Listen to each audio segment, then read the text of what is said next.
Alright guys, welcome back. In the last video, I left you on a terrible cliffhanger, stuck in a deep buggy choke, right after defeating my first opponent via a nasty triangle choke. If you haven't seen that video, I highly recommend go watching it if you want to learn some tips on the move. However, if you couldn't tell by the title, I actually managed to escape the buggy choke. Stick around to find out the one crucial move that saved me and sent me to the finals. Alright guys, just a little bit of a recap. As I was passing his guard, Lucas locked onto an Americana. Not bad enough for me to tap, but definitely left my arm pretty hurt for this last week. As I established the pass and went into side control, I faced another threat, the buggy choke. I've been stuck in this choke for what feels like an eternity. His hands are gable gripped, legs are figured forward. I feel like I'm about to tap and I'm slowly losing my breath until I finally realize to stop pressuring in with my shoulder and rather pressure in with my forearm in a paper cutter kind of grip. Luckily, this is enough to get him to release the buggy choke. However, I just spent about 45 to 60 seconds absolutely gasping for air, so now my adrenaline has plummeted and I'm absolutely exhausted. So from side control, I'm going to move to neon belly, and this transition actually has a lot of good memories behind it in my first round of the Pan Ams. But I remember Gabriel coaching me through how to transition to side control, so he told me to grab the pant leg, pin it to the mat, and then transition to neon belly to keep them from re-engaging their legs. But anyways, let's get back to tap cancer up.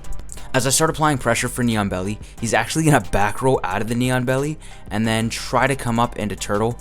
I'm going to start attacking the back until he rolls through for side control again. And then as I try to establish side control yet again, he's going to come up and I'm going to jump to guard to try to regain my composure and my breath. Once we reset it back in the middle, I'm going to unlock my guard and try to attack the triangle. As I do that, he's going to set through for a straight ankle, but luckily I have a grip on the collar that's really helping me prevent him from finishing the straight ankle. When he falls back, I come up and I begin to start working to break his hooks, but as I do that, he transitions to the other leg and starts attacking the straight ankle on there. As he transitioned to attacking the other leg, I went and got a sleeve grip on the same arm on the same side of the leg he's attacking. As he tries to sweep me over, I'm going to maintain my base and then pop his hooks off and begin to start passing. Okay, so now that the hips are off, I'm going to capitalize on inside position. I'm going to put myself chest to chest with him, grab the crossface, and begin to start knee slicing through. As I advance my position, I'm keeping in mind that the buggy choke is a very live choke and something that he's looking for. Before I secure side control, I'm making sure to staple down his right leg with my right leg. And then as I pass into side control, I make sure that my head is on the opposite side of his arm, preventing him from attacking the buggy choke. Okay, so as I try to attack his far arm, my opponent's going to spring his hips up and try to defend. I took this from Gabriel. While your opponent tries to re-engage their legs when you're in a north-south position, you're going to force your hips forward, blocking their legs with your hips, and then coming back down to establish a north-south position. Guys, I'm tired and time is running out, so I try to lock into a Kimura and fall back into an armbar. It's very lazy and poor executed, so he's able to roll over and take top position. From here, I'm making sure that I'm on my shoulder and I'm not getting stacked on my head. I'm going to extend him away with my legs. I'm then going to use my right arm to push his arm forward, pendulum my left leg around towards his back, and then reach around and grab his hips and pull him into my lap, and then start working at attacking his back. But guys, I literally have less than 10 seconds, so I throw on a Hail Mary bow and arrow, but my hands are absolutely gassed out. You can see me barely being able to grip his pant leg, and I'm trying everything I can to get the submission. However, time's going to run out, and I'm going to take this match 10-0. Guys, this is definitely the toughest match I've ever had in a competitive jiu-jitsu situation. Lucas is a f***ing warrior, and I really enjoyed being able to share the mat with him today. However, guys, the day is not over. I still have one match left, the finals of the blue belt lightweight division. That was a tough-ass match. That buggy choke, I almost tapped. I was thinking about it. I was like, I'm about to tap right now, the buggy choke.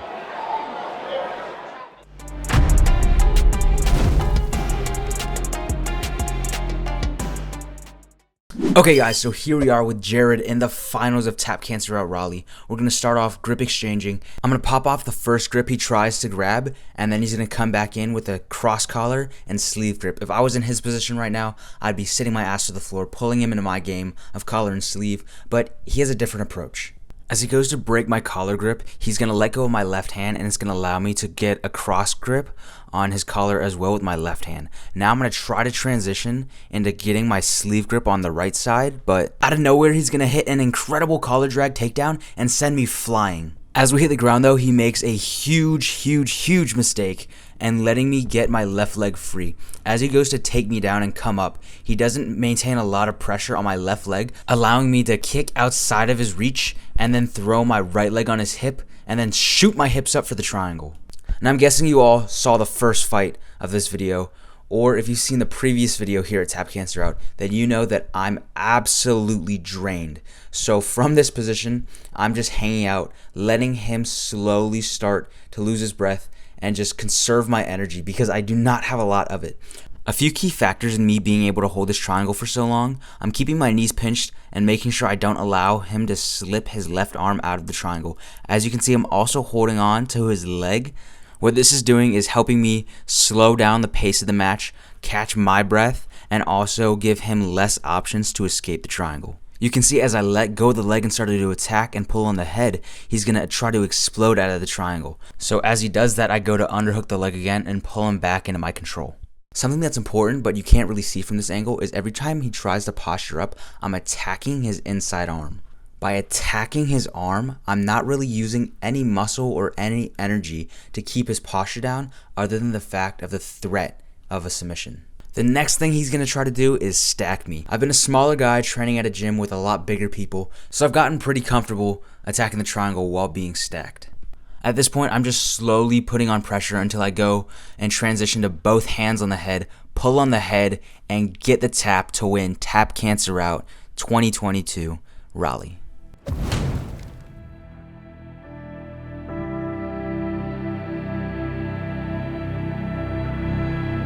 Alright guys, we just got done with the third match. I came home with the gold this time. This is my second time playing for Tap Cancer Out. Both times getting gold.